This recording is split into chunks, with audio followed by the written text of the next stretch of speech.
Friends, good morning friends. ఇగో మేమైతే ఛాయ్ తాగుతున్నాం. మీరందరు తాగిరా? నువ్వు ఇప్పుడే తాగుతున్నా ఫ్రెండ్స్. నాకైతే లేట్ అయింది ఈరోజు ఛాయ్ తాగడానికి, ఎందుకంటే ఇంట్లో అయితే గ్యాస్ అయిపోయింది.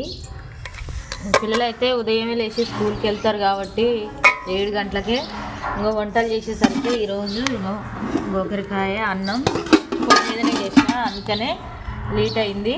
ఇంకా ఛాయ్ కూడా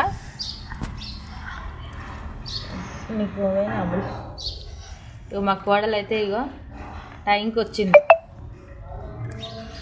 పాలైతే మా కోడలు అస్సలు తాగదు, నా లెక్కనే ఛాయ్ కావాలి మా కోడలు కూడా. మానిగాడైతే 2 బిస్కెట్లు ఇచ్చిండు. ఓకే ఫ్రెండ్స్, మరి మేమైతే ఛాయ్ తాగుతున్నాం. మీరందరూ తాగిరా తాగలేదా కామెంట్ చేయండి. బాయ్.